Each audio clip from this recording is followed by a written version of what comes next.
Good afternoon, everyone. Today, the Committee for Members in Practice has come up with the 25th webinar on empowering and capacity building of the SMPs. And today we have a very renowned speaker with us and my fellow colleague from Jaipur, CA Pawan Rathotia ji. He'll be taking the topic on the interplay of stamp duty on corporate restructuring and professional opportunities in stamp law and the capacity building initiative of CMP will be discussed by the committee. So with this, I would like to introduce him with a brief para. He's a chartered accountant and company secretary by qualification and having 14 plus years of experience in the fields of corporate and business advisory. He has experience in the areas of merger acquisition, banking and financial sectors, capital markets, private equity, foreign investments, IPO, banking and financial institution, IBC evaluation and IPRs. Apart from that, he has worked prior to coming to the practice. He has worked for 7 years in Infosys and has traveled 17 plus countries in Europe to Australia, New Zealand, where he focused over the ERP implementation, transition, system audit, support, ISO projects with the world leading banks. Now, he has also successfully cleared the various certification courses of ICI, which includes the insolvency and bankruptcy, IBVI certificates, and the CSR by Institute, and the valuation certificate by IBVI, again in the category securities and financial assets. Apart from that, he is also in the independent director data bank as well. So, Pawanji, I will like to call you upon stage for your deliberation. I mean, the people are waiting for it. So, Pawan, Thank you, Akinji. Thanks a lot for this, and thank you, Team ICI and CMP for organizing this webinar. It is really a pleasure to share my thoughts on this most important topic. Let me know if you are able to see my screen. Okay. Thanks, Akhilji. If you allow me, I will take you in this participation for various examples I have taken so that it will help the team. So, with respect to stamp law, normally we hear a lot about this in our day-to-day practice, and we advise the clients to pay the duty. We advise the clients on the implication of the duty, but likewise, income tax or likewise GST, where we give a lot of thoughts on rationalizing the taxations, savings the tax, and tax planning or whatever, right? So we give a lot of thoughts on income tax, GST, and another law, but we need to think about how many times we have advised our clients that this is where you can save the duty.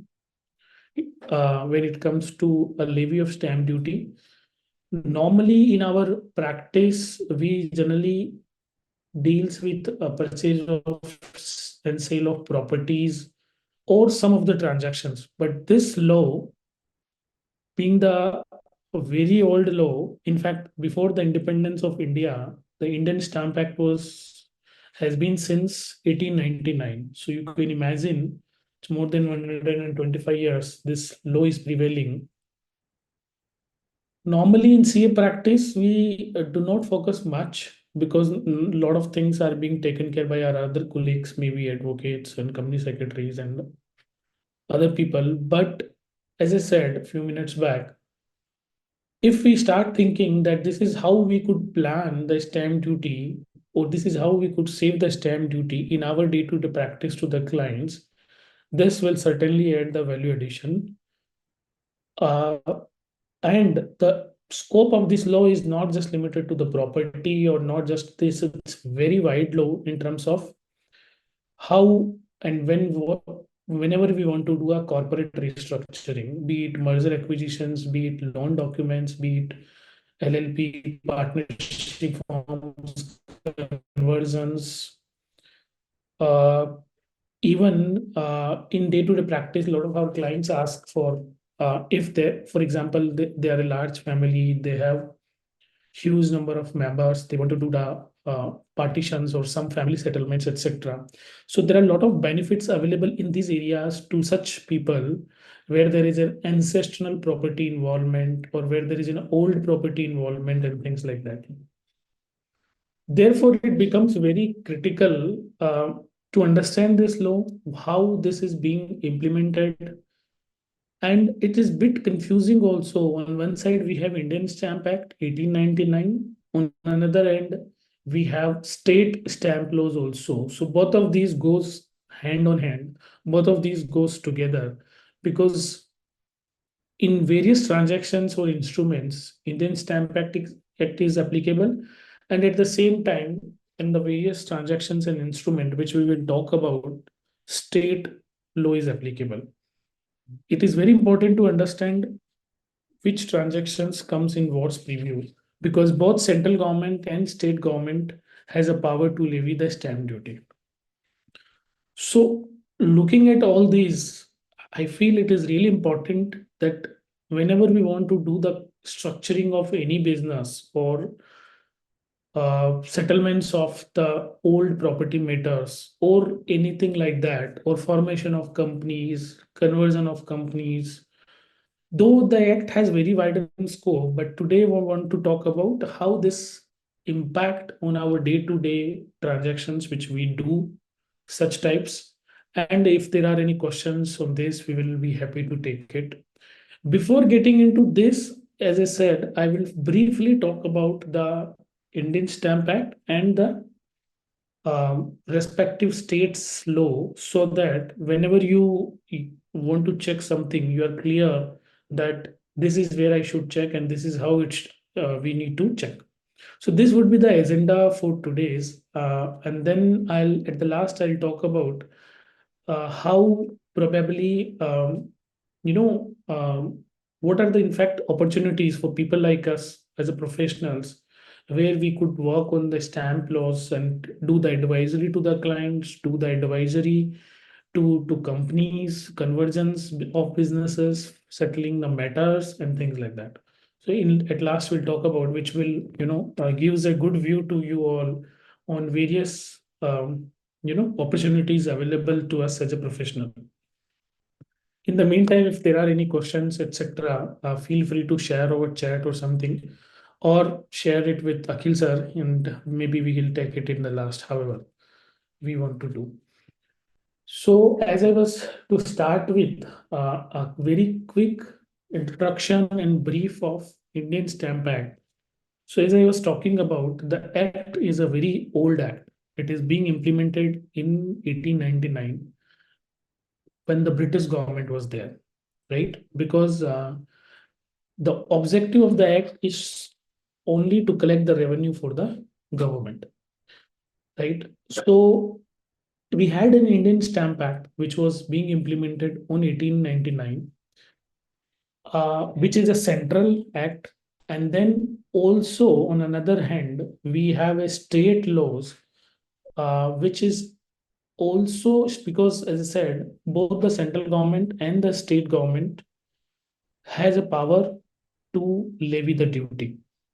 Now, on one side, we have a parent act, which is Indian Stamp Act, and then on the other hand, state, for example, state like Maharashtra, state like whatever states we have in India, they have their own power either to adopt the Indian Stamp Act, which means they can follow the Indian Stamp Act, the provisions of the Stamp Act, or they can implement their own law, or they can enact their own legislation in their respective state wherever they have a power to levy the duty. So there is a clear distinction on what are the instruments, documents, which I will talk about, where the central government will charge the duty and what are the instruments where state governments will charge the duty.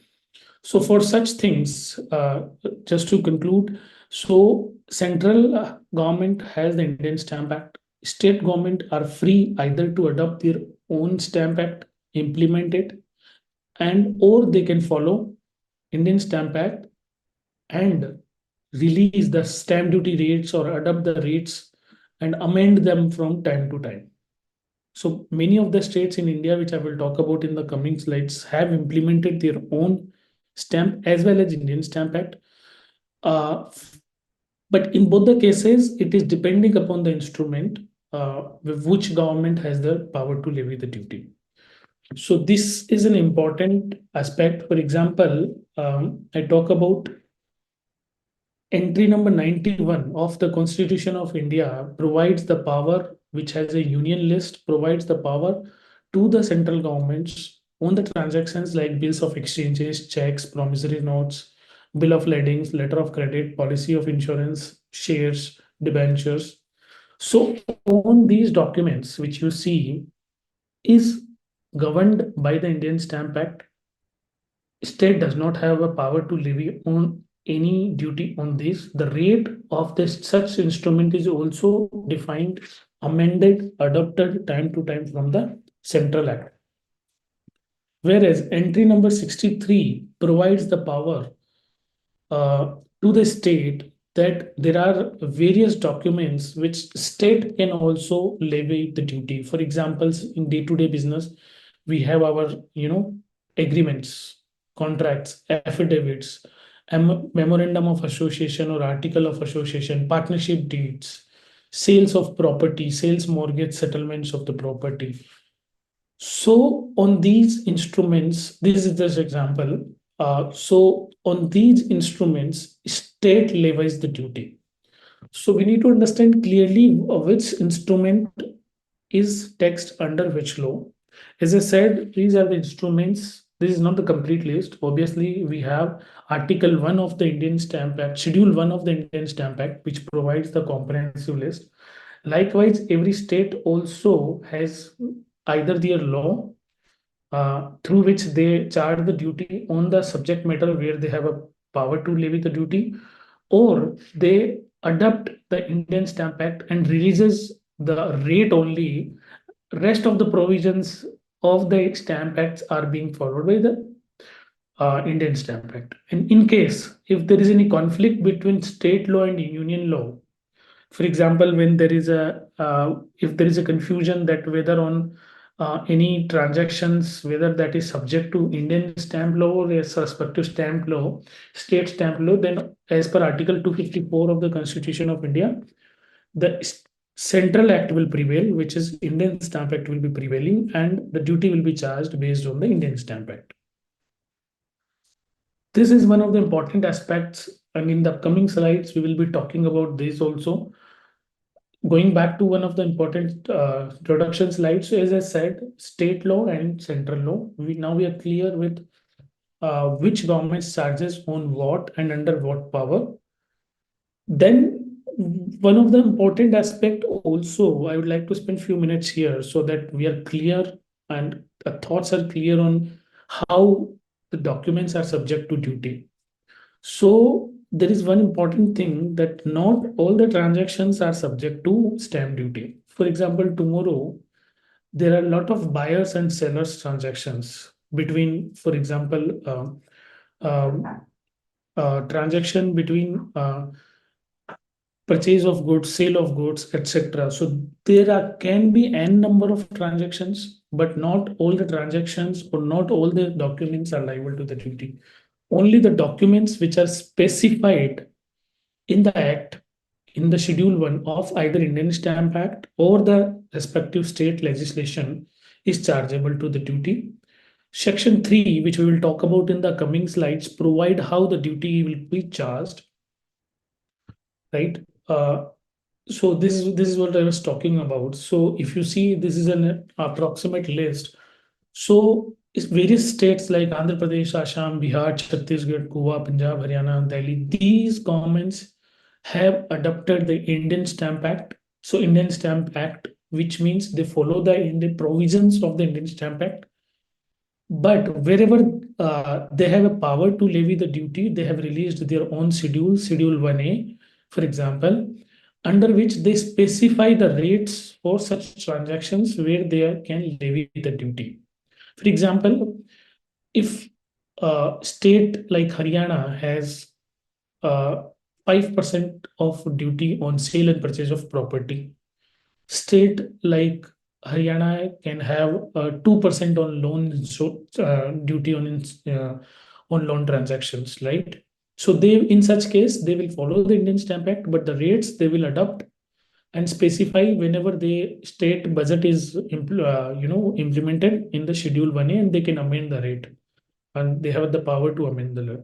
But in the same time, there are only few states which have their own stamp act. For example, you'll see Rajasthan has their own stamp act, Maharashtra, Karnataka, Kerala, Gujarat. There can be few more. This is an indicative list I have put in.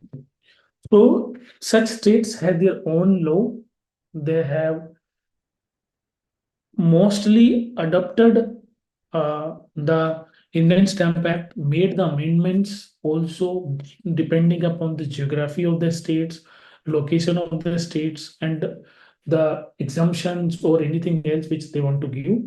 So they have customized their own law and releasing the amendments from time to time based on their, budgets and based on their rates, right? So wherever we as a professional are working, we should be aware on which stamp act to follow from the state perspective, and obviously Indian Stamp Act is to follow the Indian perspective. I hope it's clear now. One of the important aspect, moving further, one of the important aspect I was talking about was we need to identify which instrument or the document is chargeable to duty. For example, if I go back to one of my previous slides, so you will see there are three main important factors which are really relevant whenever we want to decide whether such instruments or document is chargeable to duty. First, it has to be an instrument. Now, what is instrument is defined in the law. Then it has to be executed between the seller or buyer, the purchaser or seller, or between the transferor company, or between the lender and buyer, right? And then the rate of duty applicable on such instrument has to be defined, which means, as I was saying a few minutes back, that not all the instruments or documents are subject to duty. It has to be executed. It has to be a document which is specified in the respective law that this document, not every document could be subject to duty. There are many definitions, but there are two important definitions which we need to understand, and then we will move forward uh, with various practical examples which I have taken, which will clarify you how the duty and what are the few various cases also where the duty is charged. So first important document definition is instrument. Now, if you focus, the instrument includes what includes? It's an inclusive definition, which means it includes. It says an instrument includes every document that either create, transfer, limit, extends, extinguish. It includes all which creates, which transfer the rights, which limits, extends, extinguish, or record any right or liability. Right. So it's a wide definition, comprehensive definitions. So everything which is documented or not oral, right, and which creates anything, for example, agreements, contracts, legal documents, which involves establishment, alteration, or recording of right and liability. So this is an instrument. Now, there is one more popular definition which is used, which says conveyance, because in the various provisions of the stamp law, you will find what is conveyance and what is instrument, and based on the, if you will follow the rates of stamp duty, you will find this instrument is charged to duty. So conveyance is what? Conveyance includes instruments, conveyance on sale, which means that normal typical transactions, every instrument, which is what we discussed, every decree or final order of any court, that is also conveyance. And one more important point to talk about is every order made under section 394 of Companies Act or 292 to 294 of Companies Act 2013, or in Section 44A of Banking Regulation Act, which is, so what this fourth includes is order of amalgamation, merger, demerger, etc. So that is also in conveyance. So this has been specifically included in the Stamp Act because there were a lot of disputes whether an amalgamation order, if there is an amalgamation, we will talk about in detail with few examples in the upcoming slides.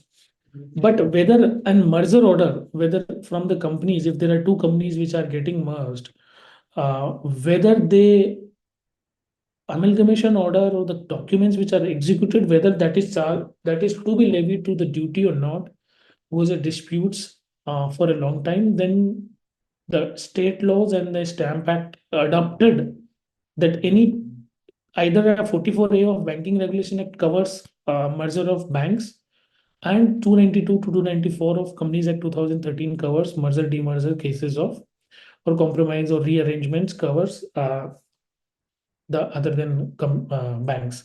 So this has been exclusively included. So conveyance, as I said, conveyance include conveyance on sale, every instrument, any order of court which has been passed, etc.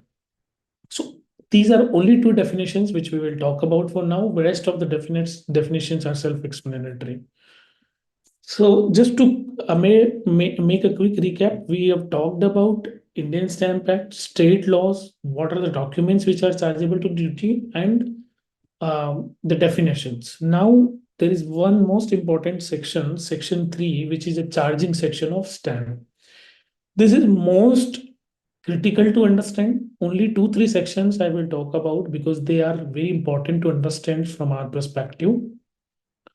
To decide which documents are liable to the duty, which state government is liable to the duty, under what schedule it will be charged, and then we'll talk about upcoming corporate restructuring cases.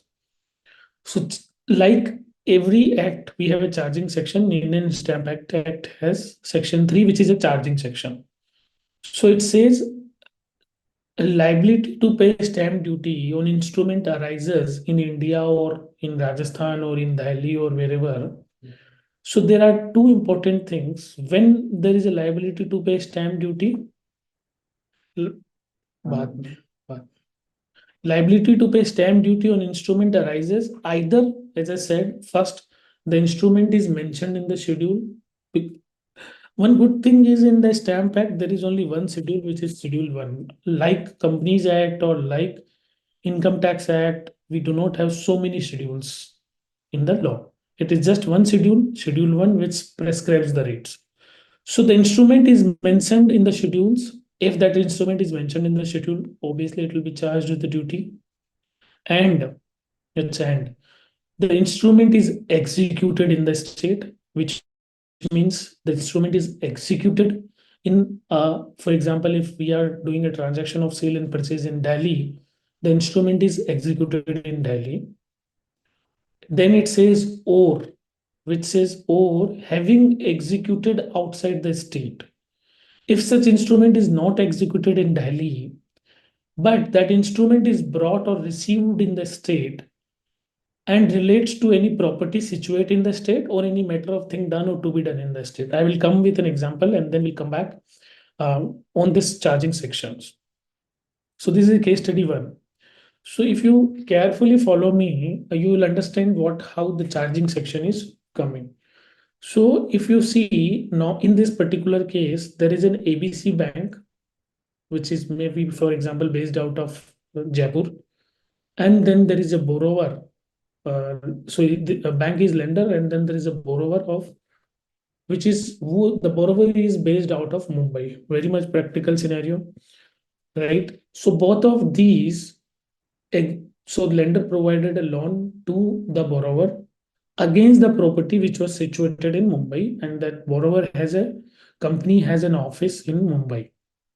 Now they executed various documents, which is the deed of hypothecations. As you know, banks normally ask you to sign a lot of documents, which could include deed of hypothecation, term loan agreement, corporate guarantee, personal guarantee facility.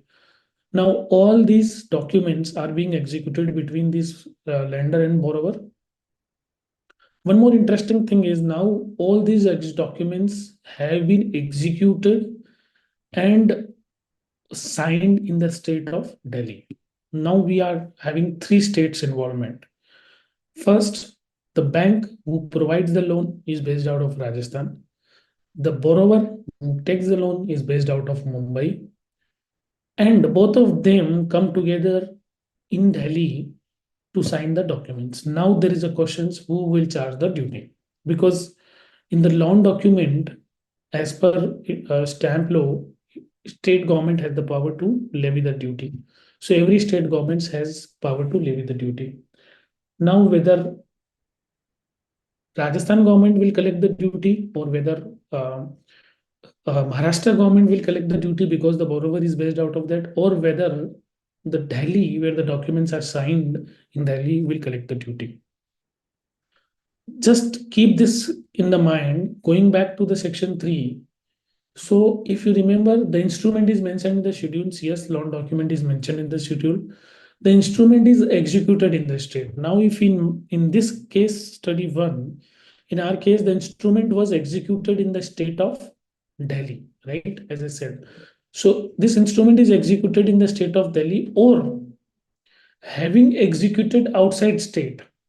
The instrument is brought or received in the state and relates to any property situated in the state or any matter of thing done or to be done in the state. Now, in this case, primarily because the instrument is executed in the Delhi, these people would have paid the duty as per Delhi stamp laws or the rates specified in the Delhi stamp law.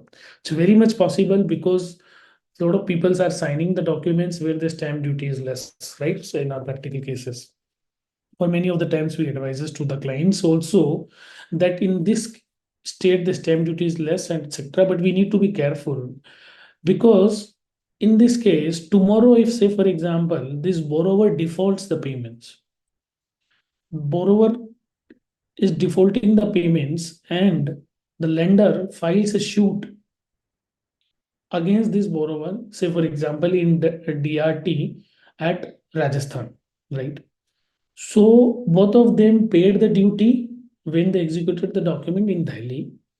Now, okay, the documents are executed in Delhi and let us say kept in Delhi. So they paid the duty. In this case, so far, state of Rajasthan and state of Maharashtra did not receive any stamp duty, even though ABC Bank is based out of Rajasthan and XYZ Limited is based out of uh, Maharashtra. Suppose tomorrow, in my case, extending further, this borrower defaults the duty. So the borrower defaults the payment. So ABC Bank files a case against this borrower in the state of Rajasthan Debt Recovery Tribunal DRT. Now, when this DRT matter is lodged in the picture, this guy borrower challenged, or maybe for example anybody challenged that these documents are not valid because these documents have not been paid any stamp duty in the state of Rajasthan. Now, why we would charge the duty? Because if you go back to now important thing, the instrument is executed having executed outside state. In our case, this was executed outside the Rajasthan. The instrument is brought or received. Now the instrument is brought or received in the DRT proceeding in the Rajasthan in state and relates to two possibilities. Either it is related to any property situated in the state. In my case, I talked about that the property which borrower mortgage was in Mumbai. So in this case, the borrower did not have any property, but then this last point, any matter of thing done or to be done in the state. Now, this is a comprehensive scope, right? As you see, even though the borrower do not have any registered office in India, in registered office in Rajasthan, and borrower does not have any property in the state of Rajasthan, but if any matter of thing done or to be done is brought into the picture, then the duty becomes chargeable in the state of Rajasthan as well. However, the borrower or the lender, whoever is paying the duty, can claim the benefit of any duty which has been paid outside the Rajasthan. This is very important case study to understand. And in the upcoming slides, we will be reusing this with further case studies. But to summarize, at the first instance, the duty was paid in Delhi. At the second instance, they have to pay the duty in this state because the matter is brought into the DRT proceedings. And the act clearly says if there is any matter of matter or thing done or to be done in the state. Now, in this case, there is a matter of thing done or to be done in the state. Therefore, one of the important aspect in the court is if the document is not paid adequately duty, then it is not admissible in the court as an evidence. So if the document is not properly paid duty, then obviously it will not be admissible as an evidence for that purposes, right? So in this case, this ABC Bank has to first pay the difference of the duty in the state of Rajasthan, then admit this doc, then the court will admit. The court has the power to refer the matter to the collector stamp or to the stamp authorities to ensure that whether this document is properly stamped or not. So this is what I already talked about. So if a document is chargeable to duty in more than one state, in our case, for example, it was charged in Delhi as well as in Rajasthan, then obviously the other state gives the benefits of the duty which has been paid. For example, in this case, the instrument, say for example, was charged 0.5% of in the Delhi, and in the Rajasthan it is charged 1%. Then obviously difference of 0.5% you will have to pay in the state of Rajasthan, and you can claim the benefit of the duty which has been paid in the state of Delhi. It could be any state. This is just an example, but it's very important to understand how the stamp authorities can levy the duty because either the property is situate or anything or matter or done or to be done is coming into the picture. I hope it's clear because then it's a very wide scope when we talk about this thing. And one of the important aspect I had mentioned in my example was if a document is not properly paid or has not been adequately stamped or duty has not been adequately discharged, then such documents has cannot be admitted in the court of law because it is not adequately paid.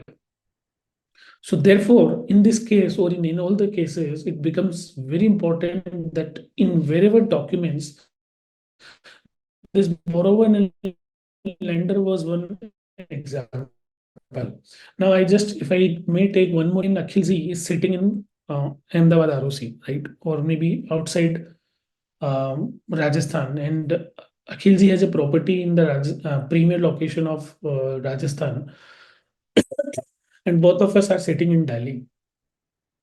Now I am quite interested to buy the Akhilji's property, so we make an agreement that okay, whatever property you have in the state of Rajasthan, we are sitting in Delhi, and we execute a document that you are selling the property to me and I will buy the property. And we buy for example, stamp paper or stamp laws as per Delhi because we are executing the state document over Delhi.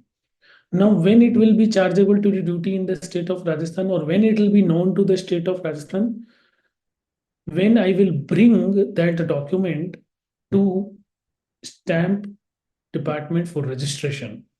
At that point of time, when I will go for the registration of the documents, obviously at that point of time, I will have to pay the duty in the state of Rajasthan because only where the property is situated, I can get it registered.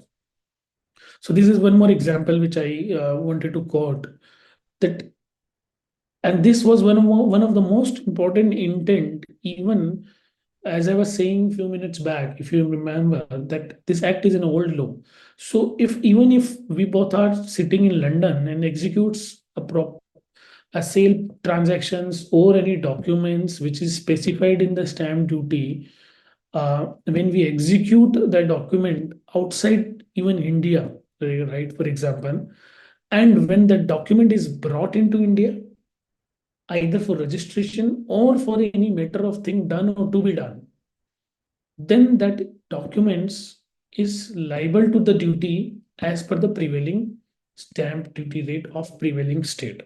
For example, again in this case, I and Akhilji was sitting outside India. We have a property in Delhi. We executed a sale deed in UK, for example. But when I brought that instrument in Delhi for registration at that point of time, I'll have to pay the duty. And one more important fact to note is in the Indian Stamp Act, like in income tax, we have time barring of 6 years, 3 years, or 8 years, 10 years, whatever, right? Stamp law does not have any limitation on any documents where they can be charged to the duty. If you executed the instrument in, say, for example, in the year of 2010, and today, if you are bringing that matter in the state of Rajasthan or in Delhi or whatever, then at that point of time, because it is an event, at that point of time, you will have to pay the duty. This is one of the important aspect.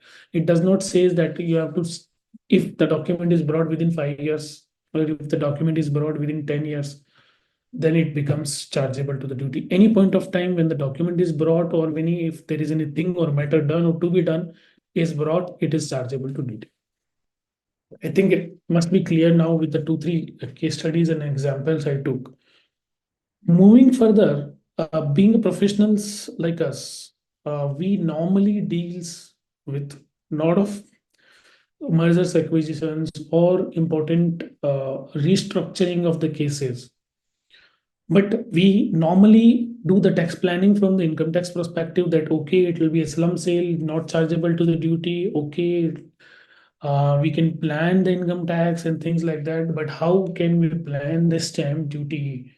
Because we will find in in fact, based on my experience recently in the last 2, 3 years, there are many cases which stamp department has raised notices or sent notices where they did not pay the duty on amalgamation order. Again, this is one of the important judicial pronouncement. I want to talk it briefly before we got into how the duty is levied on mergers or demergers or amalgamations. If you remember, in one of the previous case, we discussed about the loan documents which was executed in the Delhi, Rajasthan, and Mumbai. Again, there is one case which is still going on. For example, there is a one in amalgamation order. In amalgamation we have one transfer company, and then the transferee company. Transferee company is the company who obviously purchases that transfer company, and transfer company gets merged into the transferee company.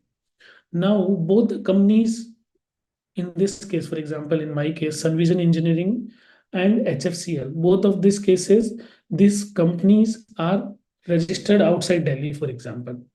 They are registered in the state of Himachal Pradesh, for example, or they are registered in the state of any other state, but they are not registered in the state. Amalgamation is done between both of these companies as per the Companies Act 2013.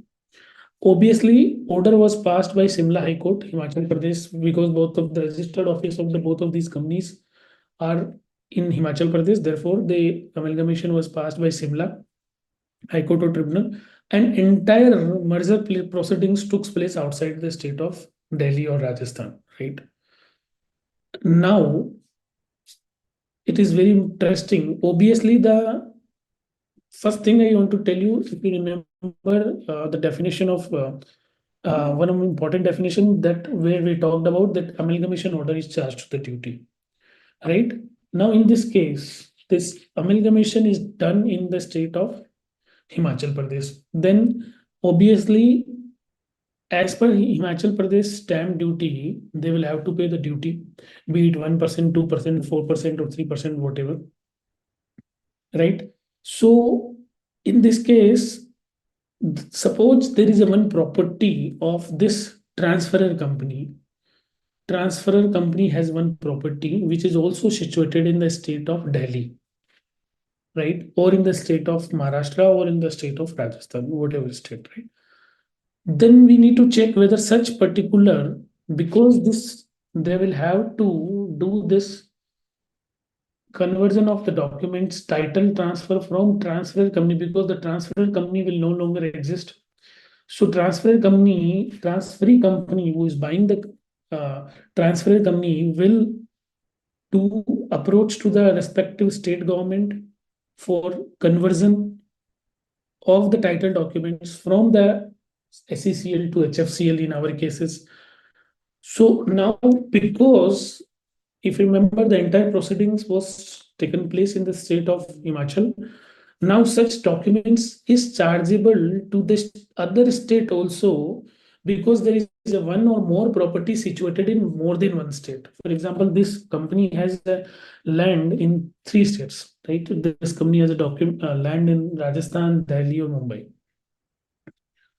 Now we need to refer to the respective state laws to just check whether, because if you remember section 3 charging section, which says the document is either executed in the state, or if it is executed outside the state but it has any property situated in the state. Now in this case, the transferred company has the property situated in the state of three states we talked about: Rajasthan, Delhi, and Maharashtra. So therefore we need to refer all these three states to verify what their stamp laws act says, because this amalgamation order is subject to state. So, for example, if I talk from Rajasthan perspective, it says, and as I said, this is mostly a copy pasted laws. Almost the section 3, 4, 5 is almost same in every states. They have not made any major changes. So this, therefore, even though this amalgamation order is charged under the state of Himachal, but they are subject to the amalgamation order is subject to the duty under all the states, provided they get the relief of what they have been paid the duty in the Simla or in the state of Himachal Pradesh. Therefore, if you remember section 3, again I said, if even if it is to be done, any matter or thing done or to be done, or if there is any property situated in the state, then therefore this becomes chargeable. So one of the important case which is going on, and this is listed in the Supreme Court also at currently. But then you have to, as a consultant, we have to carefully understand these measures and check their respective stamp law and advise to the clients that you will be have to pay duty in such cases, because this is how the duty is charged in case of amalgamation. Now, this is a simple case of property. Suppose we have shares also. So, in most of the states, as I said, so now how the duty is to be charged in case of amalgamation, you need to understand properly. It's very important. So it says an amount equal to 4% of what? If you see, 4% is in the state of Rajasthan, which was reduced to 1%, but this is almost same in all the states. I will talk about that as well in the coming slides. But now we want to understand how the duty is charged, right? So the duty on amalgamation order is charged either on the market value of share issued or allotted or exchanged otherwise. So, or on the face value. So market value of share, we will have either, for example, it is a listed company, then we can take the market value of shares. Or if it is not a listed company, then obviously based on the consideration which they have been agreed on, the valuation share swap ratio, which they have agreed, or on the face value. Out of these three value, either market value or share swap ratio or the face value of this share, out of these three, whichever is higher, right? Duty is levied. So this is a calculation which is to be done on shares. Then we have or on the 4% of, for example, any X% of market value of immovable property situated in the state. Out of these two, whichever is higher. So within share, it is higher than property, and then you have to compare. I've taken some examples in the coming slides. For example, in this case, for example, if you see case study 2, there is a one ABC Limited and one XYZ Limited, right? Now XYZ Limited is getting merged into ABC Limited. Now this ABC Limited obviously will issue a share to the shareholders of XYZ Limited on the merger. Then number of shares to be issued by ABC to the shareholder of XYZ Limited is one important thing. Then this is the number of shares. I'm just going through the examples of calculation, how the duty is to be calculated. It is very important to understand. Otherwise, we may end up in not properly advising to the clients on the levy of stamp duty, which is a direct impact on the financials of the client, because and then if you don't pay, then it obviously then there are interest and penalty, right?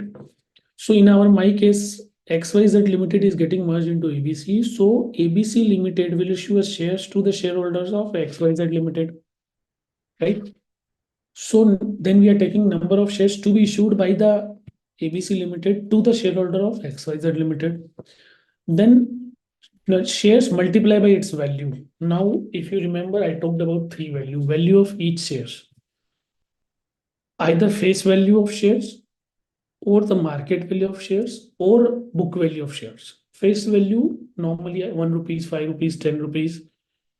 Market value, for example, it is a listed company, you can follow the exchange rates.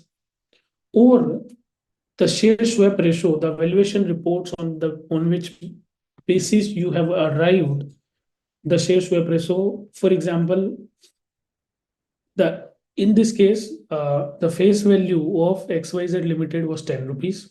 Assume it is a listed company.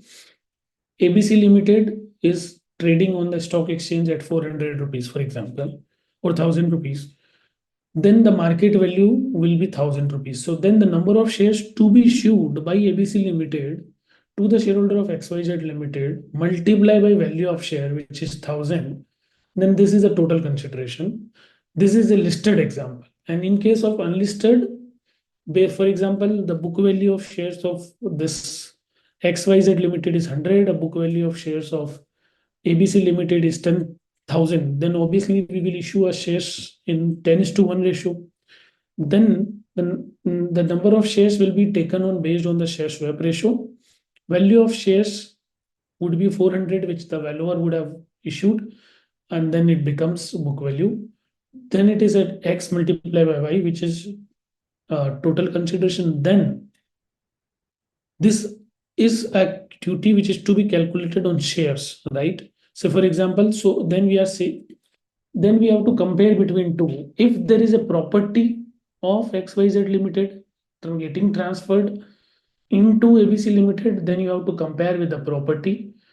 And if there is no property, I will talk no property case, simple case.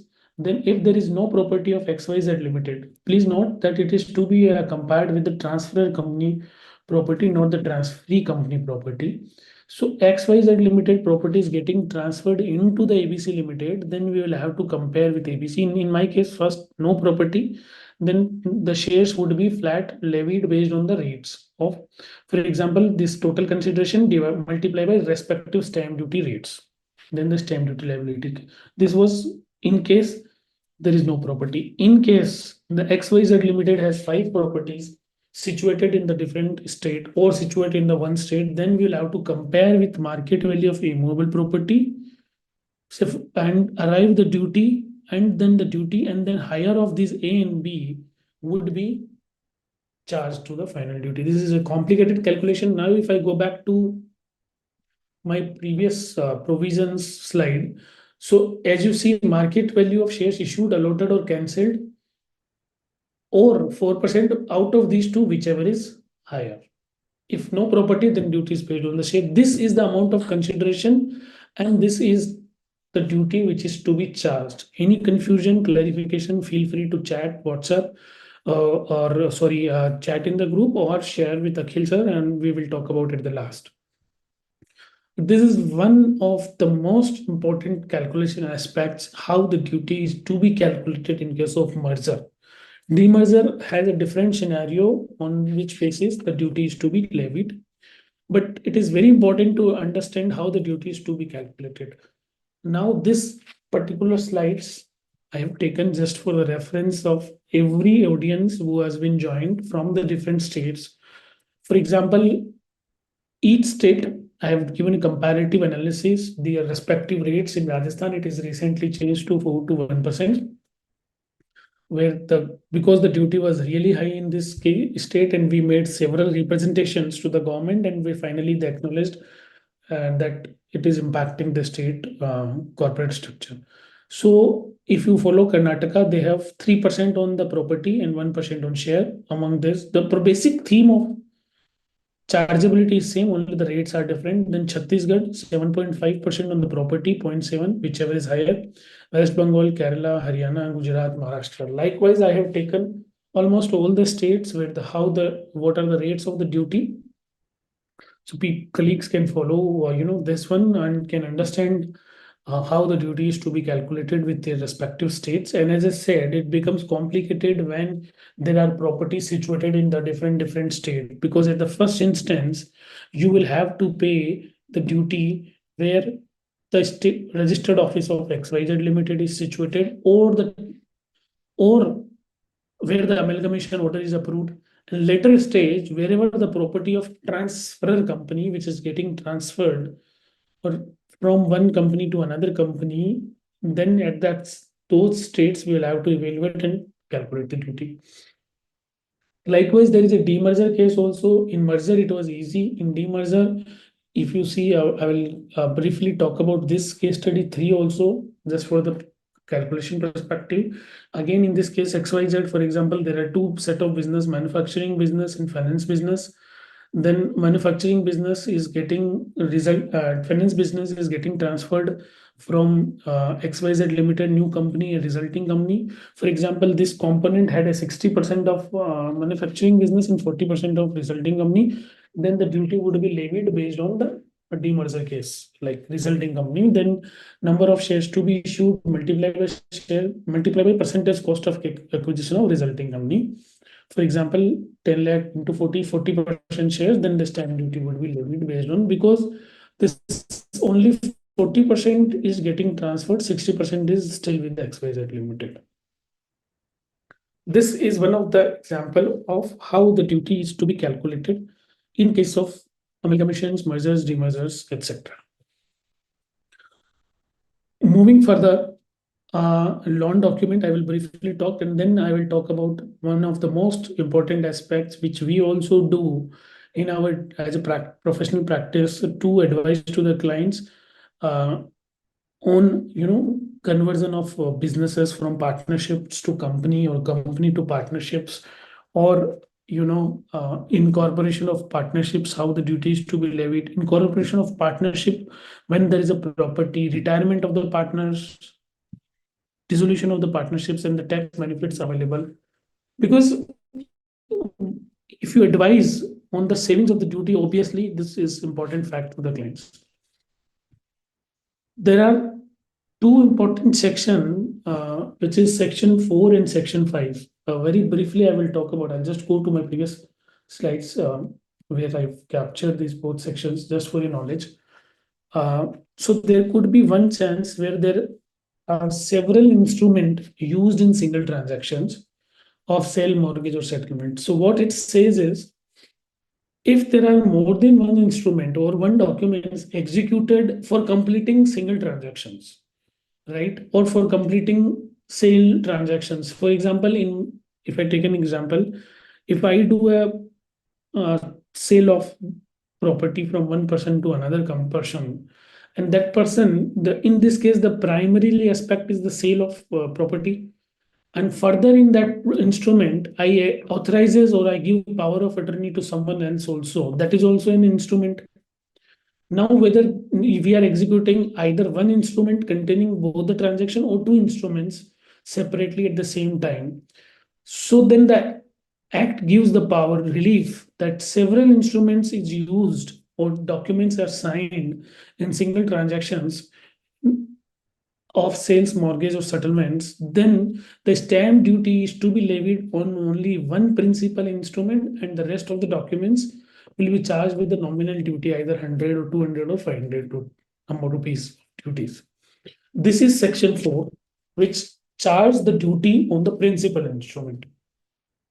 Whereas there is a, and I took an example already, and when there is a section 5, which says instrument relating to several distinct matter. For example, there is one instrument which we are executing. Let's say it is a dissolution of partnership. Under the dissolution of partnership, we may opt for example, a 500 stamp paper. Under that one dissolution of partnerships, we have several matters, either for example, transfer of property to the partner, or bond, or any other things, right?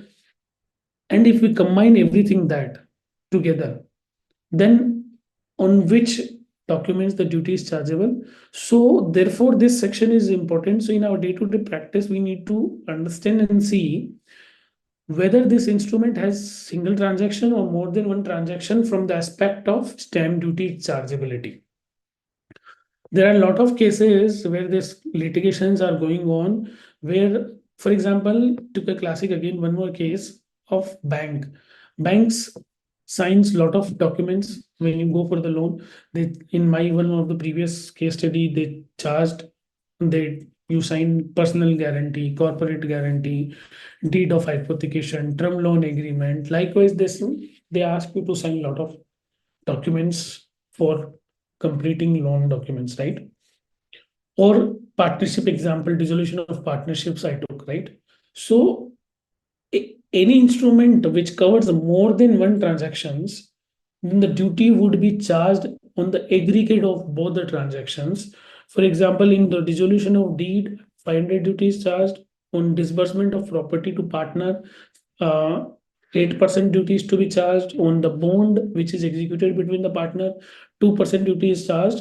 So the law is clear. It says even though you execute one duty, one document, but with consisting of several distinct matter, then you will have to pay the aggregate amount of duty, which, assuming that you are executing this document separately. So both of these sections are very critical to understand. First is when transactions is signed in multiple instruments, then only the principal instrument is charged to the duty. Rest of the documents are chargeable to the nominal amount of duty.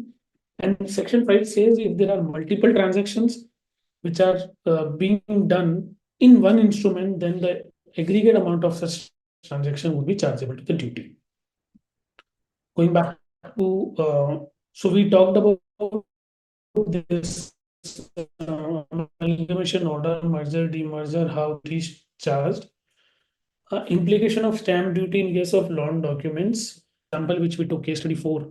In this case, because deed of hypothecation is different, corporate guarantee is different, personal guarantee is different, and each of these document it's specified separately in the Schedule 1 of Indian Stamp Act or the respective Stamp Act. Therefore, they could be charged to the different duty. For example, bond is charged to the different duty. Guarantee, corporate guarantee and personal guarantee comes under bond. So they may be charged as per the Article 31 of the Schedule 1. Hypothecation may be charged. Term loan agreement may be charged under the normal 500 rupees, 1000 rupees. So therefore, we need to understand, as I said, it is very important to understand which documents is charged to what duty as per the Schedule 1 of the Stamp Act. Even though you might say that I did only one transaction, I approached to the bank for loan, and they asked the 10 documents to sign to you, then you have to understand the nature of the documents and check whether such documents is to be charged on the duty as per the Schedule 1 of the stamp law. There are a lot of departmental matters going on such matters where the you paid the one duty, not the aggregate amount of duty, or you paid the excess amount of duty. But it is important to understand, it is important to refer the Schedule 1 of the article of the Stamp Act, which clearly says on agreement such duty is chargeable, on the bond such duty is chargeable, on things like that. So we have talked about two important things, obviously other than basics, how the duty is to be charged on merger. Second, how the duty is charged in case of loan documents, right? Going back to agenda, if you remember, we talked about that I will be talking on various transactions which we use in our day-to-day practice.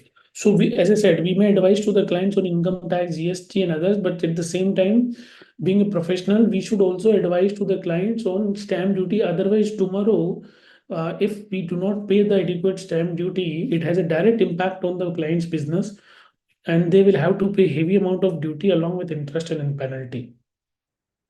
And as I said, there is no time bound of stamp levies. So you cannot say, okay, this amalgamation was done 5 years back, therefore I'm not charged to the duty. Or if this conversion of business was done 3 years back, I'm not charged to the. There is no time limit of any document which states can charge the duty. Any point of time when done anything of matter done or to be done or thing done or to be done is brought into the picture, the respective document is charged in the duty.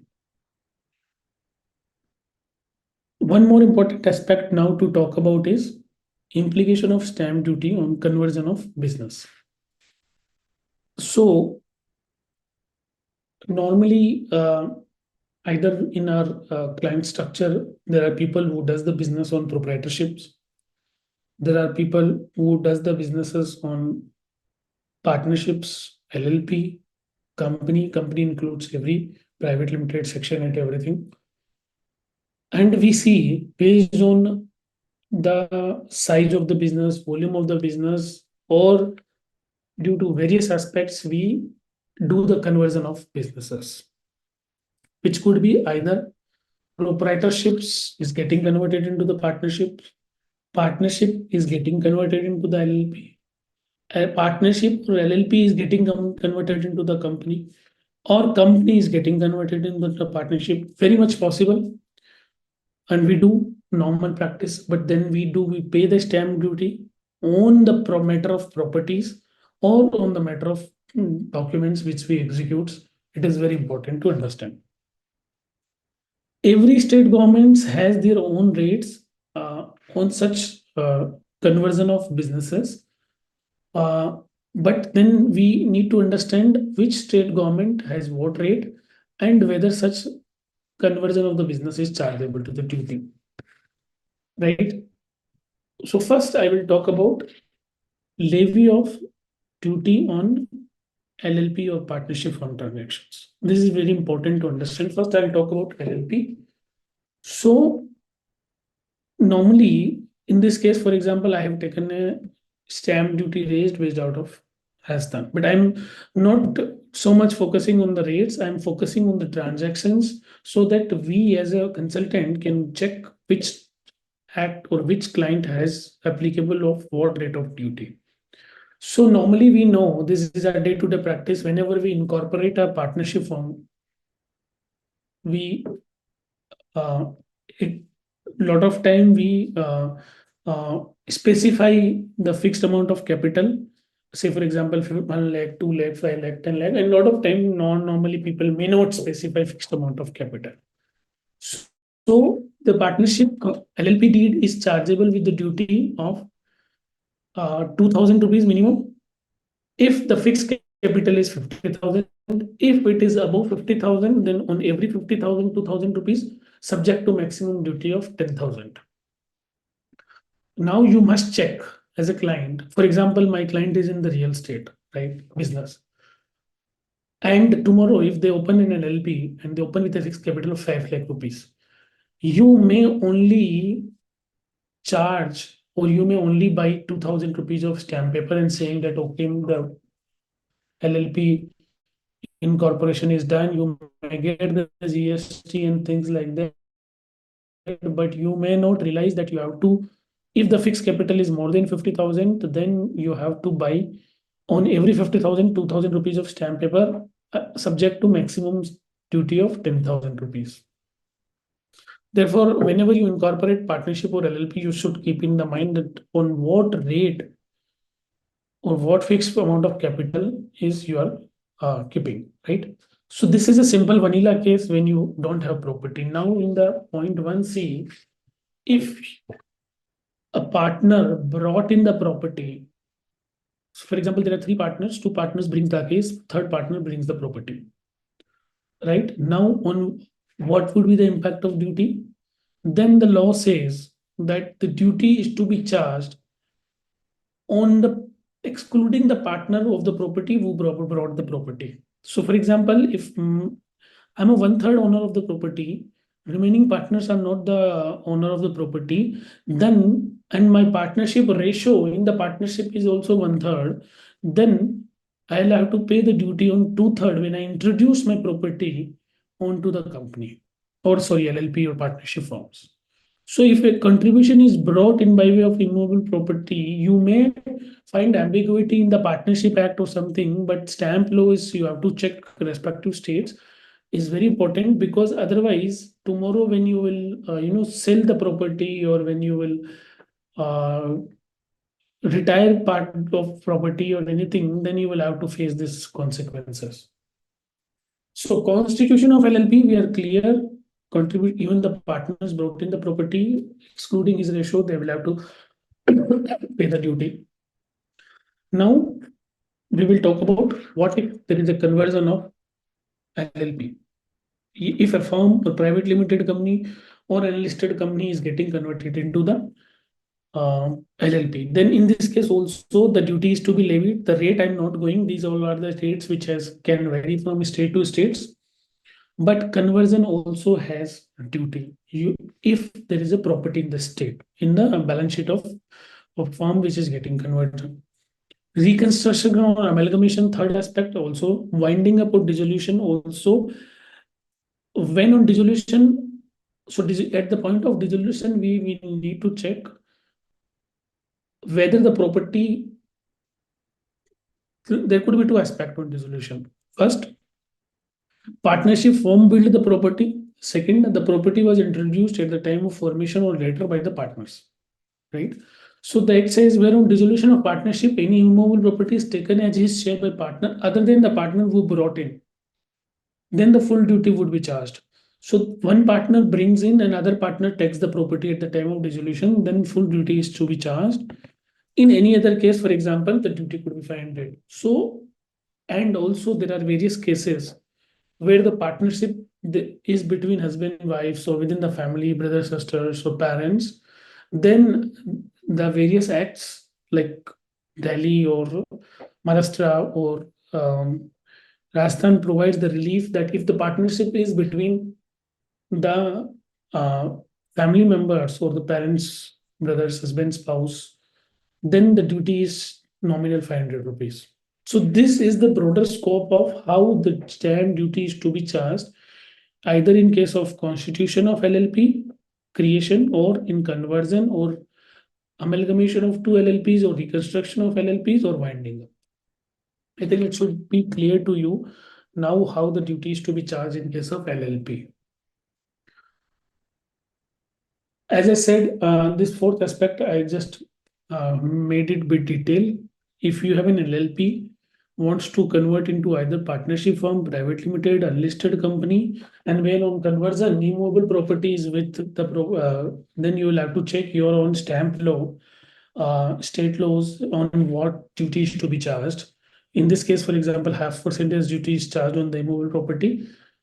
So any conversion is charged with minimal rate of duty. Normally in the property, we have 6%, 7%, 8%, 5%, 4% state to state. But in this case, since the conversion, in case of conversion, the ownership remains same, right? It does not get changes. Therefore, the duty is a bit less while comparing to other transactions of sales, property, etc. Now I will talk about stamp duty levy in case of partnership firms. So I've talked about LLP. Now we'll talk about partnership firms, and then again partnership firms. First thing is creation. It's same like LLP. 2,000 rupees every 50,000 fixed amount of capital, then maximum 10,000. And C, share contribution is brought, contribution, partners contribution is brought by way of immovable property. Then it says 6% basic rate, excluding the property equal to the share of the partner who brought, excluding the partner's ratio. And if it is both capital and immovable property, then it will be total of these two. So this was the formation of partnerships. Now in the upcoming slides, we will talk about retirement of partnerships and dissolution of partnerships and the reliefs available.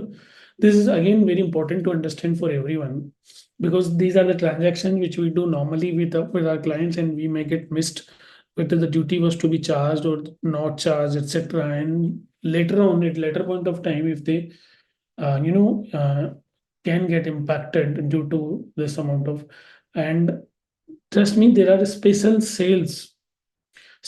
teams formed um, within the respective stamp laws, who is really capturing these transactions, taking these transactions, and issuing the notice for the people who has not paid the duty, or the clients or the companies who has not paid the duty. For instance, how the department is working is they are taking the amalgamations data, order data from NCLT, and issuing a notices to the people who has not paid the duty on merger. It is very easy for them to take the data, issue the notice, and record the register case, because otherwise normal amalgamation because in case of sale of property or things like that, where the registration is compulsory, registration act as per 1908 registration act, we approach to the stamp some respective registrar for getting registry. At that point of time we pay. But in case of merger, because the amalgamation order is not compulsorily to be registered, registration is optional, but the duty is to be charged, right? There are two different things. First thing is registration, second thing is stamp duty. Stamp duty will have to follow the stamp duty schedule 1, but registration is derived from the registration act. So if a document is compulsory to be registered, then obviously you have to approach to the respective sub registrar. And if the document is optional, then it is optional, but you'll have to pay the duty, right? So every documents you check, you should check in the schedule 1 of your respective stamp that whether this particular document is mandatory for registration or optional for registration. For example, I was talking about how the department are issuing the notices or how they capture the stamp duty cases, is because in amalgamation order, it was not registered in the sub registrar or anything. They are taking the data from NCLT and issuing the notices for all the people who have done the merger, and they want to ensure that the adequate duty is paid. Likewise, in case of LLP, they can get the data. Likewise, in case of partnerships which are registered, they can get from the state respective state. And there are special cells who are working within the department who is dealing these matters and issuing the notices, and you will have to be very careful for doing this. So coming back to this thing, I thought it is important to explain that particular aspect also, because otherwise it will not be not be able to find out which documents is text, how and how the department is bringing in the matters which are going through various associations like NCLT, etc. So in case of partnerships, formation of partnerships or LLP, the duty is almost same, obviously. Now, in case of retirement of partner or LLP, etc., we need to understand two, three important things. There are various scenarios. You focus on the scenarios. First scenario could be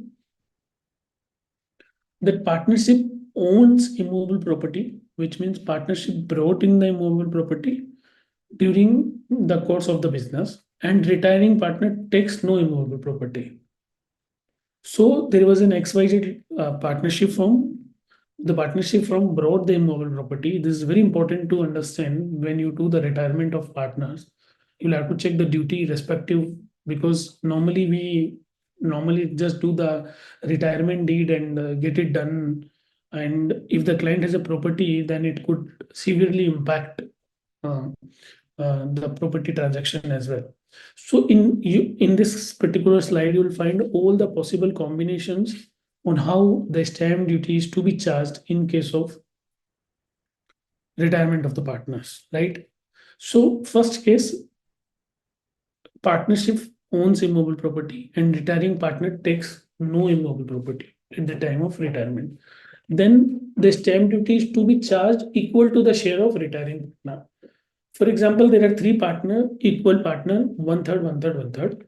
Now, if one partner is getting out and the partnership forms, that partnership firm has a property which they purchased during the course of the business, and one third partner is going out, right? Then the duty has to be paid equal to the share of retiring partner, because that partner is getting retired and he has one third of his share and he is taking no property, he or she is taking no property, then it is equal to the share of retiring partner, the duty would be charged. This is the case A. Case B, retiring partner takes immobile property at the time of his retirement. In this case, in the first case, retiring partner did not took the removed property. Second case, retiring partner takes removed property at the time of his retirement, which was not brought in by him as his share of capital. Then full duty is chargeable because it is considered as a sale transactions. Partnership firm is selling the property to another partner, right? Retiring partner takes. Third case, retiring partner takes immobile property at the time of retirement that acquired after its constitution of partnership. Then again, it is same 6% equal to the retiring partner. Retiring partner takes immobile property at the time of his retirement, and that was brought in by him. For example, if I am a partner and I brought in the property during the formation of partnership firm, uh, at that point of time, based on the previous clause, I would have paid the duty. And if the partner who brought in the property and at the time of his retirement he takes the property, then it is to be charged to the duty at that. It is not to be charged to the duty, because in this case it is falling in the clause D. Retiring partner takes immobile property at the time of his retirement brought in him by a share at the time of constitution of partnership. And in case E or F, if retiring partnership does not have any immobile property, then the duty on retirement is nominal 500, and in any other case 500. Again, one more important thing which I talked about in LLP, that you should check in case of partnership involving grandfather, mother, father, mother, sister. In the various states, there are exemptions which has been given that only a stamp duty of 500 is being formed. So in our day-to-day practice, we may have many partnership firms where the family members are partners. They would have formed for some purposes, and one is getting out, another is coming in. You should check in your respective states that whether there is an exemption. In many of the cases, there is an exemption that in case of retirement, because the partnership is between the family member, then only 500 duty is charged. And in case it is not between the family member and there are partners or unrelated parties, then such exemption is not available.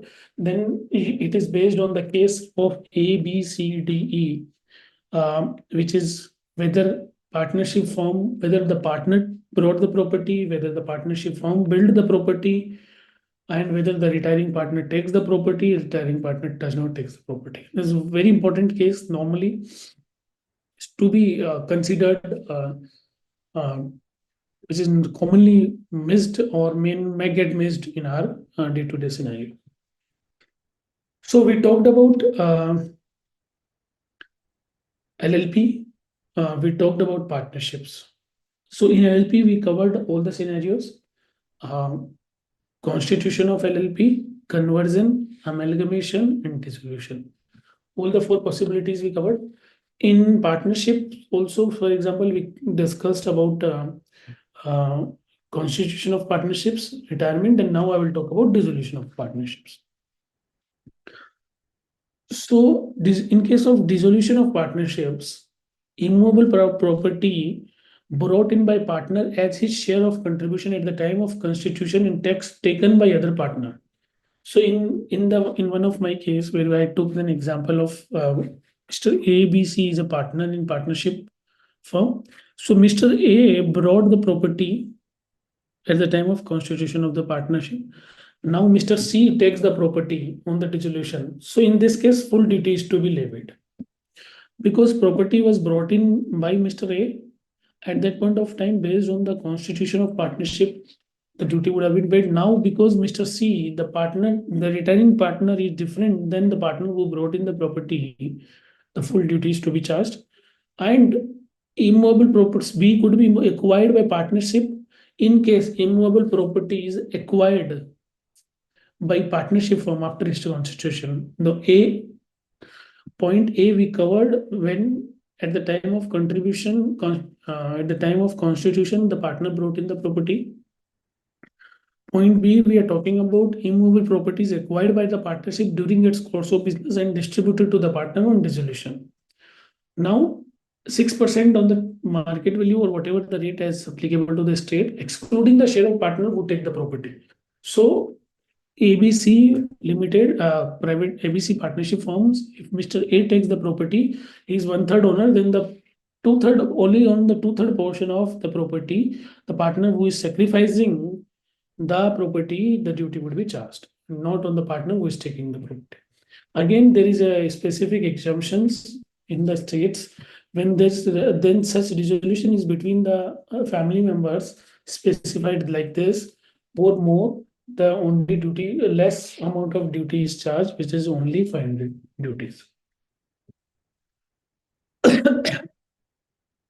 So, just to summarize again, for everyone easy to recollect, we talked about merger scenarios. We talked about several loan documents charged.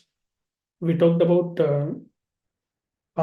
conversion of businesses, partnerships, LLP conversion, or any conversion which you talk about from partnership form to company, LLP, or vice versa. Now there is a bit of confusion also. Now I'm just moving on how the duty is to be charged on the shares. Right, so there are three important factors which you need to consider how the duty is to be charged. There are also a bit of ambiguity on. Olivia, there is a question if you would like to take a few. Sure. Can you speak or I? Yeah, I'll just speak it because Sure. because it is not visible to you.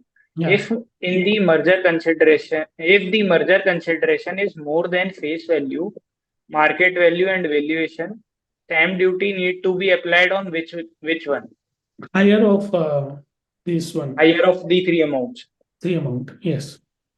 Okay, So, okay. as I said, market value normally is in case of listed company, right? Face value normally every company is there, and in case of unlisted company, share swap ratio or something, right? So it is to be taken Okay. that clearly says higher of face value, market value, or consideration. Hmm. On such basis, the duty is to be charged. Okay, and another question uh, from Mr. Brijesh. He says, we propose to convert the proprietorship manufacturing unit into a company private limited. How to minimize the stamp duty on land and building in Maharashtra Okay, so during conversion? Normally, I can check if there is a notification issued by the stamp authorities in Maharashtra, but normally it covers all the conversions, whether you convert your proprietorship to partnership, proprietorship to company, company to LLP, LLP to company, or partnership to LLP, or vice versa, or anything, any combination which is possible. For example, if I talk about in the state of Rajasthan, Akhil, so we have a specific notification which has been issued in the year 2023, where there is duties only to be charged 0.5%, whereas in the normal act it is 2%. So we can check whether such notification exists in or such Maharashtra.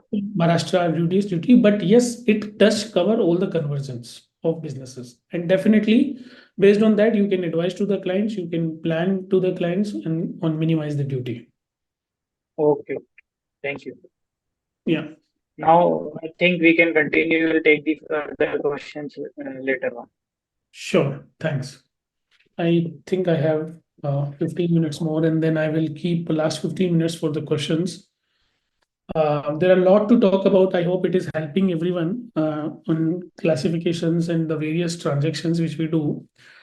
Shares, I was talking about shares. So there are a bit of confusions normally prevailing on whether issue of shares is to be charged to the duty, whether transfer of shares is to be charged to the duty, whether bonus share is to be charged to the duty, and again whether dematerialization of shares is to be charged to the duty or dematerialization of shares is not to be charged to the duty, etc. No, right? So MOA and AOA, when we incorporate the company, is charged to the duty based on the respective stamp law.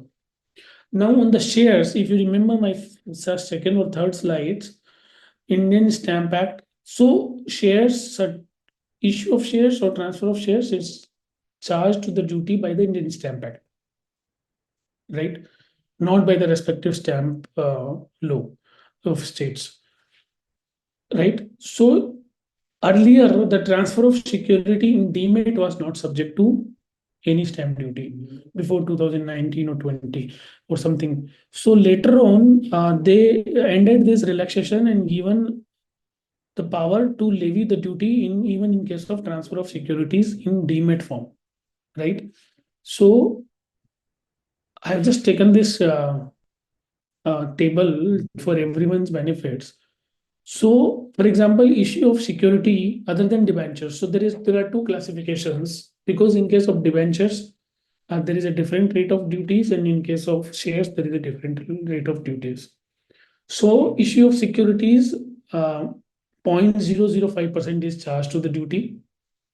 Issue of debentures, unlisted debentures was not subject to the duty. The main point to understand is issue of shares is charged to the 0.005% of the duty. Transfer of shares is also charged to 0.0015% of the duty, which is this transfer of security other than debentures. So earlier, Indian Stamp Act before this amendment had 0.25%. Later, they revised to 0.015% transfer of security other than debentures on delivery basis, right? And on non-delivery basis, it is 0.033%. Government securities is not subject to any stamp duties because government.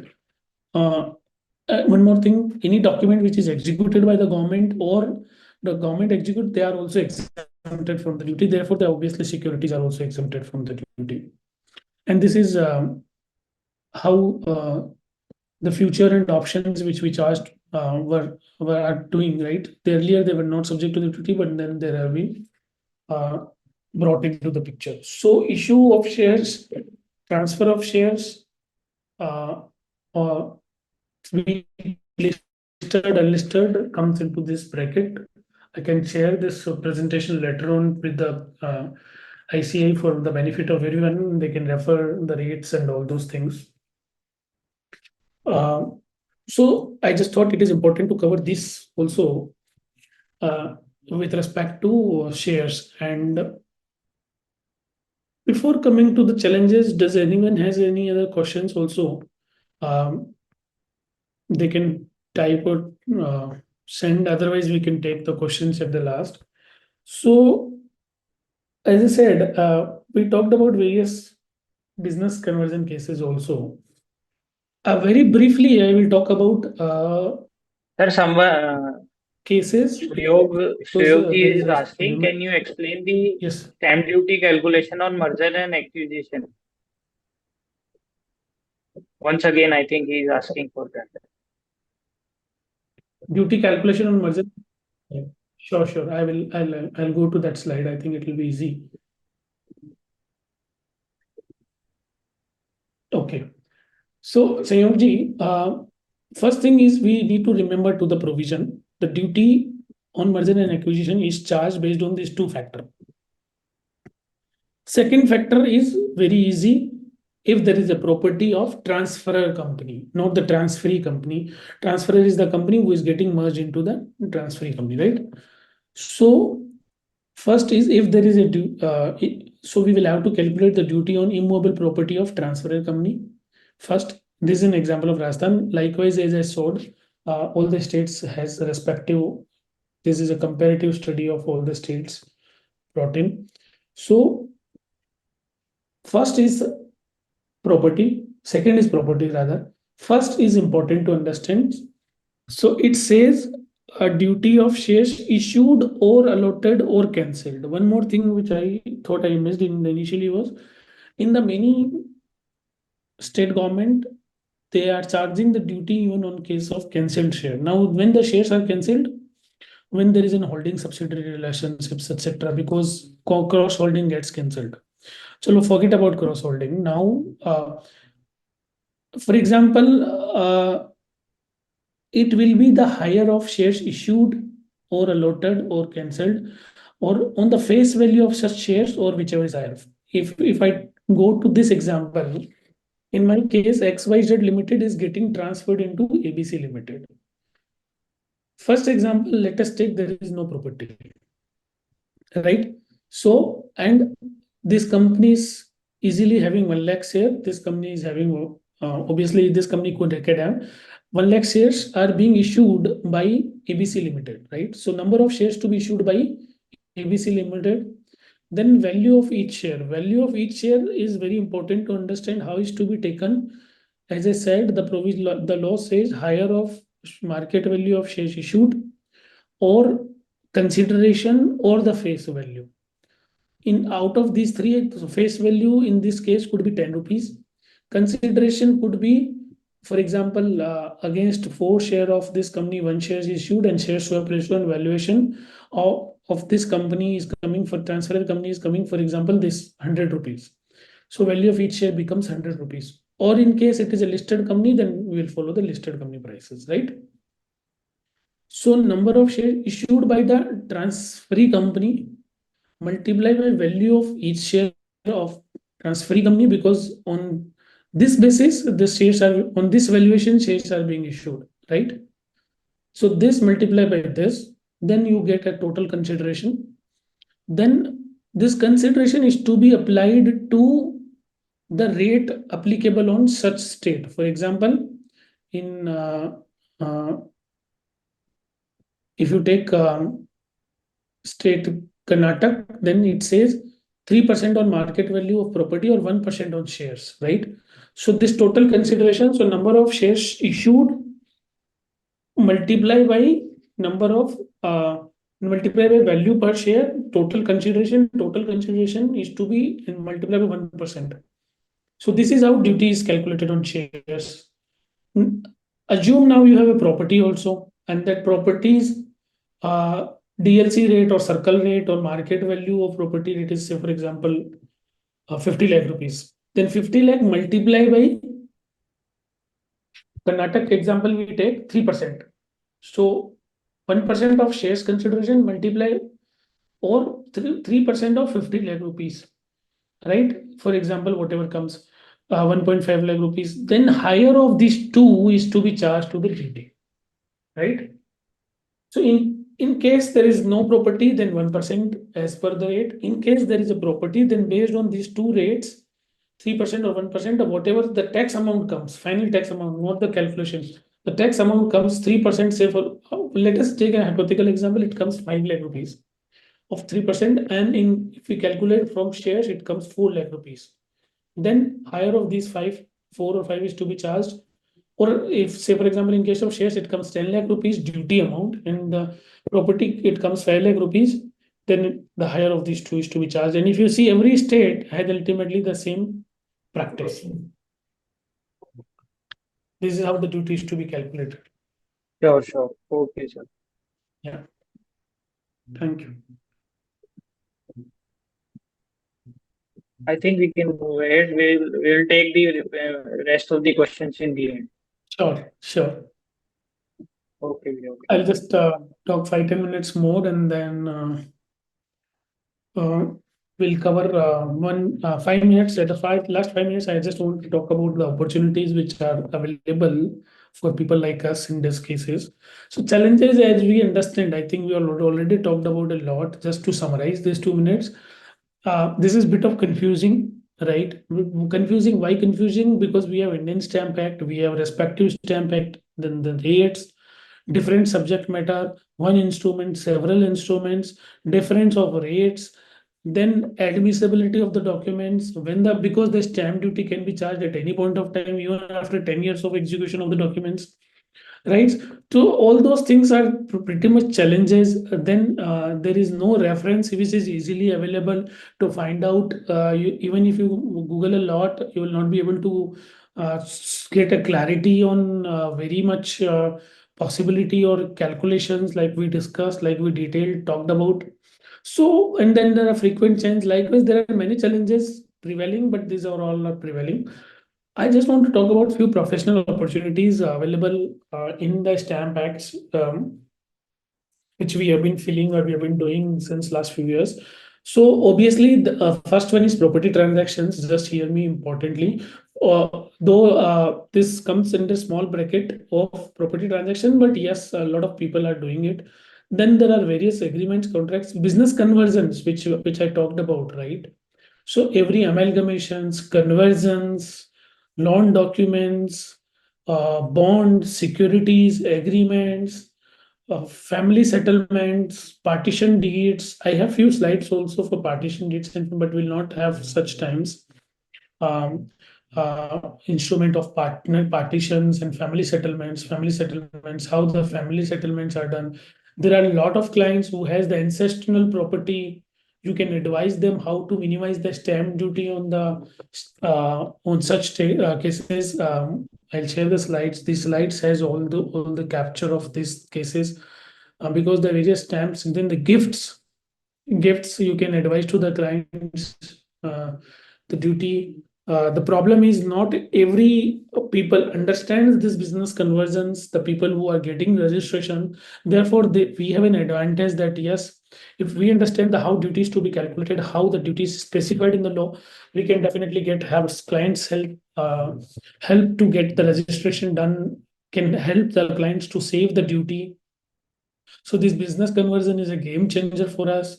Then there are various gifts deeds which probably uh, ancestral property, non-ancestral property, gift between the family member, relatives. You can advise to the clients. Various states has provided various exemptions to the gifts. Who all are covered, who all are not covered. Then the Registration Act also is important for us. What are the documents, mortgage deeds, then the loan document also has several key benefits available to us in terms of, for example, MSME business benefits, power of attorneys, partitions or settlements I talked about. Most important, lease or licenses. This is also a different topic altogether in when we talk about stamp duty. But since today I had to talk only on the corporate restructuring or corporate conversions, therefore I did not took other cases. But these are all the important aspects. Forget about normal registrations, business conversion registrations, business conversion, minimization of duty, stamp duty, family settlements. Lot of clients wants to, whoever has old ancestral property, as I talked about, they may want to go for, or many clients, because the property is before allocated to them before 1950, 1947, then how to go for the duty. As I said, the challenges which we talked about, there are a lot of challenges, but whenever there is a challenge, there's an opportunity for us, right? Then we have a clients who can do this business in multiple states. For example, listed companies as client cases where there are business in more than one states. Then you have to be very careful and advise to the clients and do the advisory role in their stamp duty whenever they buy the property in the other state, whenever they do the mergers of the cases, whenever they do the conversions of the cases, they sell the property, they give the property, they transfer the property. That you can, as you always do tax planning. For example, under section in the income tax capital gain, we advise to the client that you go for slum sale, there is no income tax. You go for maybe this thing conversion, there is no income tax applies.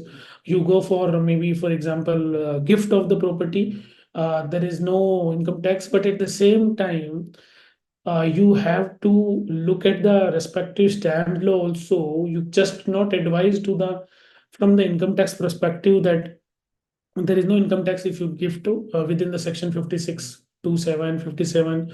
As per income tax, you can, the gift date is exempted. But in income tax it might be exempted, but they may come across heavy amount of duty if you do not do a proper gift deeds planning, if you do not do a proper conversions as specified in the income tax, like slum sale, conversions, restrictions, etc. So whenever you do such planning, it is very important and critical aspect because it has a direct impact on client pocket financials. The duty could get impacted if you just do not figure out this aspect, then the duty could be charged, and tomorrow you may not pay, but later when the, as I said, the department is issuing the notices like anything, later they may issue the notice and can impact the client in miserable way. And interest and penalty both in the stamp law comes together. So both of these runs together. Then there are advance. There is one more opportunity. If there is any confusion, most of the state governments allows uh, to approach them and to educate, to get the educate the matter. Now you can write to the collector stamp, or you can write to your respective stamp authority and seek confirmation from them, like an advance pooling types, like we are doing such much of this much of transactions, there is no clarity, please advise, and what is the duty amount which is to be levied. They will give you an official response. There is a section 35 in the Indian Stamp Act which provides this advantage to us. So you, wherever there is an ambiguity, you can approach to the authority, get it on confirmed from them, like an confirmation, and then you can advise to the clients. So this is an evolving old law, but this creates an opportunities, a lot of opportunities which we cannot think about or which we couldn't have imagined about. But for sure, people like us are dealing, and as I said, the people who are doing into the multiple businesses, or the clients who has a multiple round of businesses in different zones, then this becomes more crucial from state to states, etc. And partitions and settlements are also one of the important key aspects, which maybe in some other day we can talk about if it allows. But family settlements is most important way where you can do a tax planning for your clients. You can minimize the duty with very minimal rate, and taking to consider taking thoughts of income tax as well in the mind. Therefore, this interplay of stamp law is very important in income tax, very important in corporate restructuring, and very important in all those things. Then lease and license, as I talked about, is also important. 20 years lease, 10 years lease, you have to evaluate to the accordingly, because one most important, if you don't pay the duty, this document is not admissible in any court of evidence in India. Therefore, the document become null and void if the document is not properly paid the duty. Therefore, the criticality of the document or importance of this business cases or all the documents becomes very important, that you have to adequately discharge the duty. And then again, there are various litigation going on. And if you're interested, you can do the professional opportunities in the litigations which are going, and based on the sections, loans, transactions, etc. With this, I summarize this. Definitely, thank you very much. And now we have just last 15 minutes. Akhilji, we can take the questions from the people. I hope it helps and opens up the minds of the people who, I mean, at least highlights the importance of this law, which has been undermined so far, but it plays a crucial role for us. Thank you very much. We can take questions. Wonderful presentation, Bhavanya. I hope the audience had a lot of clarity, but still there are a few questions that we have got from the audience. So for that, I'll ask you once again that whether the stamp duty is there when the shares are transferred by way of gift or will, whether the stamp duty is applicable in that transaction.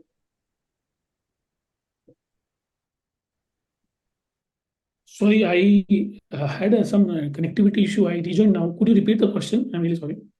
Yeah. What is the stamp duty implication in case of share transfer by way of gift or will?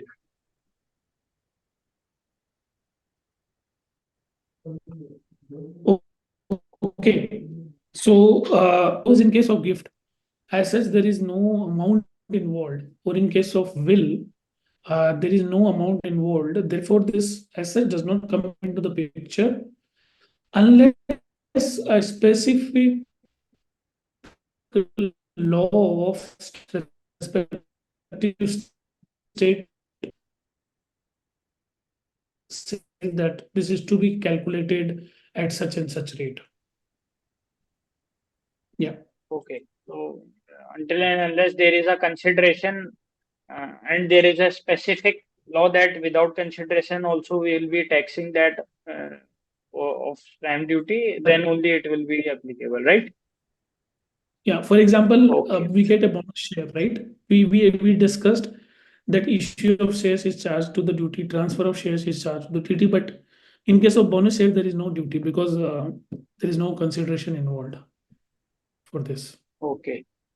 And what is the consideration in case of, okay, there is one doubt that when we transfer the stamp duty to MC account, it gets paid to the state in which we are registering, or is there any separate stamp duty that needs to be paid to the state government at the time of So incorporation of a company? yeah, good question. When we incorporate the company, we provide the registered office of the company. We select the registered office of the company. So based on the respective state, this stamp duty comes into the picture, and it gets paid to the respective state only. So when we pay the challan or when we pay the duty, if in Rajasthan it is 5,000 rupees on MOA, 5,000 rupees on AOA, earlier it was, I mean, this duty has been since begin a few quite a time, but it was not implemented in MCA, for example. Now it has been implemented into the MCA. Now, if you will incorporate the company in Rajasthan, you'll have to pay 5,000 stamp duty on MOA. So it gets directly to the state government. Okay. Likewise, if you increase the authorized capital in MCA, you will find a stamp duty calculator, and then based on the every state, you will find the duty for authorized share capital increase, etc. Okay. Yeah. And what There's no- about the stamp duty applicability in case there is a partner who is retiring and there is already a immovable property in the partnership firm? So when a partner exits there, is there any implication? Yes, it is important because this is the most important case which gets missed.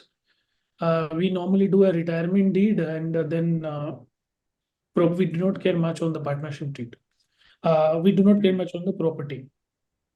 So in case of retirement, it is important that we look at the exact fact.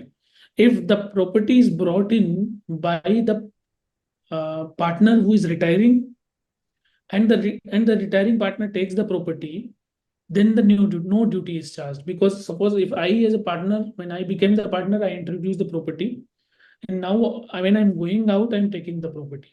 So in that case, no duty is charged. But in case any other partner is taking the property, so Mr. X brought the property and Mr. X is taking out the property, no duty. Mr. X brought in the property, now Mr. Y is going to the out of the partnership firm and he is taking the property, then full duty is charged because he did not brought in the property.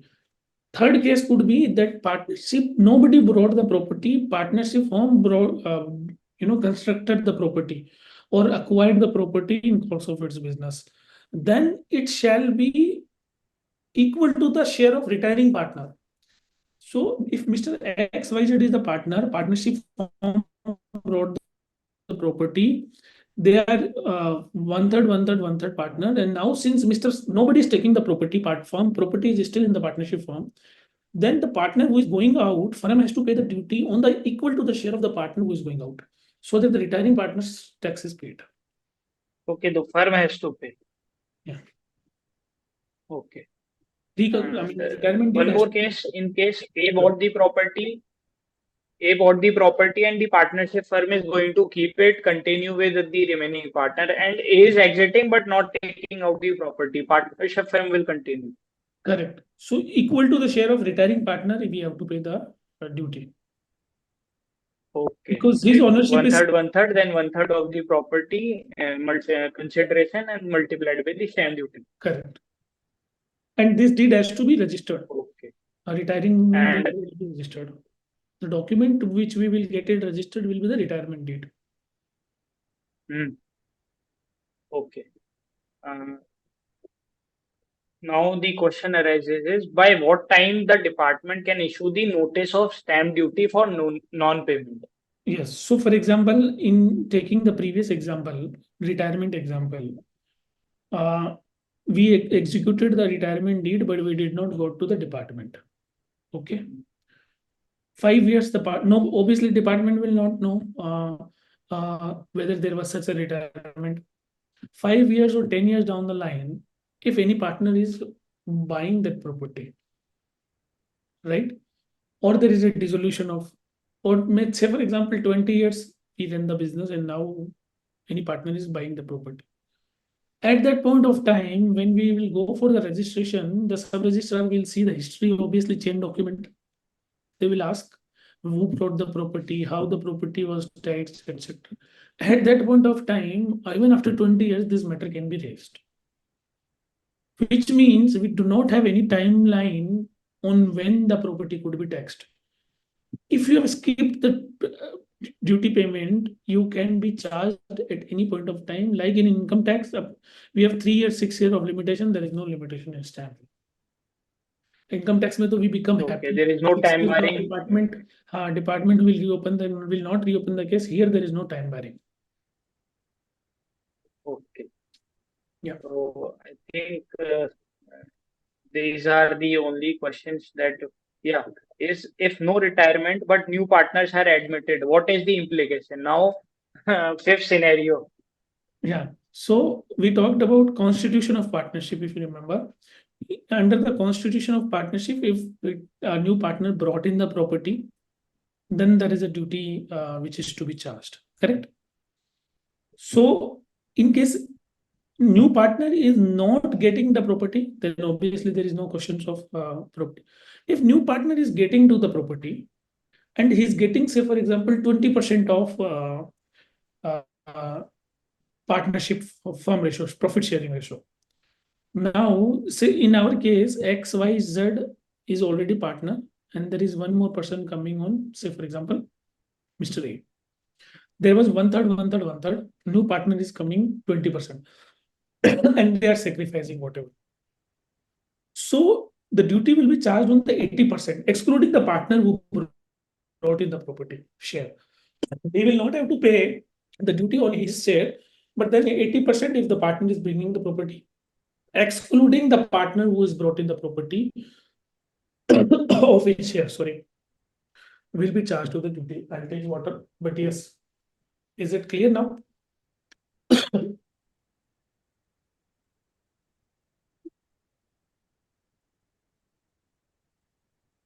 So on admission, excluding the profit sharing ratio of that partner, excluding that part, the duty will be charged if they brought in the property.